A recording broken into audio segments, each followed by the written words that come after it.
Hi, everyone. Mr. Coldland here. I'm going to continue breaking down the documents for our DBQ exercise this week.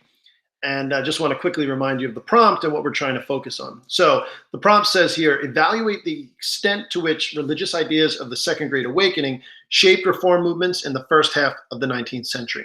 So as Mr. V mentioned yesterday, the thing to focus on is how much influence did the Second Great Awakening have? And while we're looking through these documents, we're searching for evidence to prove it, and evidence that whether or not this was the root cause of all social reform movements, or did it only influence some and not others for varying factors. So that's what we're trying to discover. So with the document that Mr. V covered with 1 and 2, the things that you have to reflect on is that that was primarily focused on prohibition, right? And the temperance movement, excuse me. And one of the things that we shift to here at document 3 is the origins and beginnings of the abolitionist movement. Okay, so I'll read quickly from document 3 and stop to kind of analyze what is being said here. First off, we always want to look at the source, and the source author is David Walker. And the title says, Walker's Appeal to the Colored Citizens of the World in 1829. So this is about 20 or so years after the Lyman Beecher document. And David Walker, it's important to know, is a free black man who is from the Northeast, and he reflects on the context of what's going on in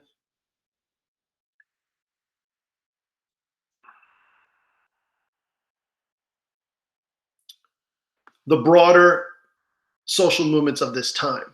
The abolitionist movement, yes, there were people that were against slavery. Yes, there were people that were trying to protect slavery.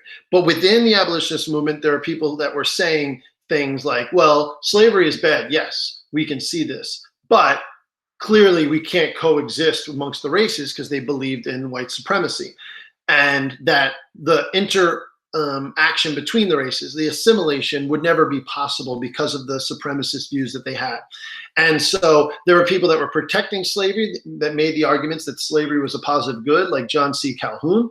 This is another refute of those type of arguments, in addition to people who were against slavery but thought that colonization is what we should focus on for people, that when they are freed from slavery, they should go start their own country, because that mindset within the American society was largely based off white supremacy. So what the Second Great Awakening does, as you can see, much of the language that is used here by David Walker is he's appealing to the goodness within Christians and appealing to their sense of belief that all people are capable of finding salvation. That how could you have slavery in a system that also believes that everyone is a representation of God?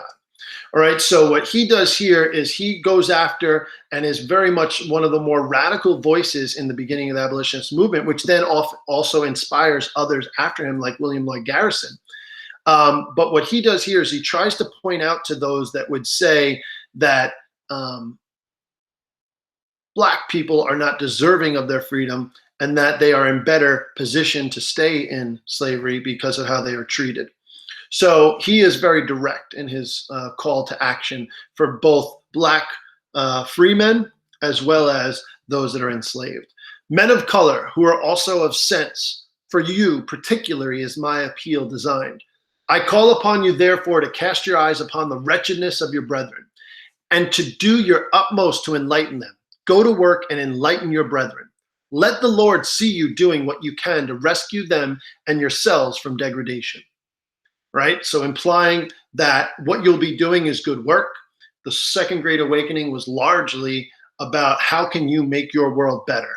So this is a challenge that David Walker is giving to the colored citizens of the world in this appeal. Right? He goes on to say, if any of you wish to know how free you are, let one of you start and go through the southern and western states of this country.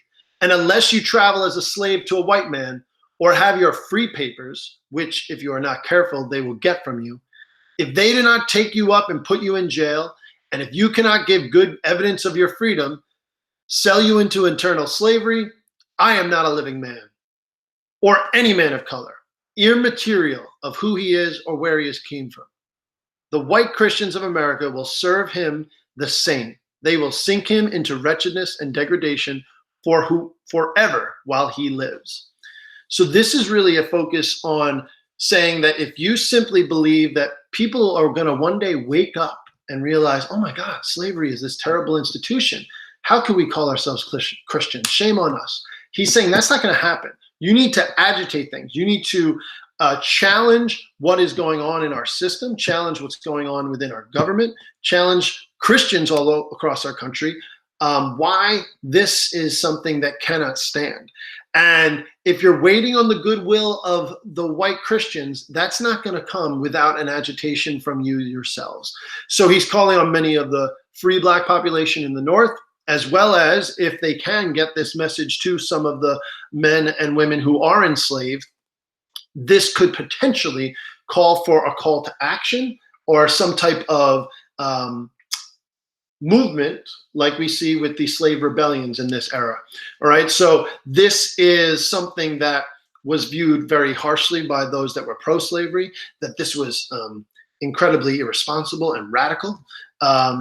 And people like William Lloyd Garrison are inspired by this call because the courage it takes for a black man in America in 1829 to write this and make it public and say that we need to rise up and demand our freedom because we're not going to be given it, because their general goal, everything that they're about, is to make sure that you are enslaved to benefit them.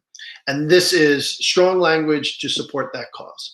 All right, so David Walker, it's hard to tell who this is, but as Mr. V mentioned, all these titles, all these documents are going to be coming from significant figures. So if you can remember 4 to 8 important figures from every time period, largely they'll tie into those big names. And David Walker is one of them in the origins of the abolitionist movement.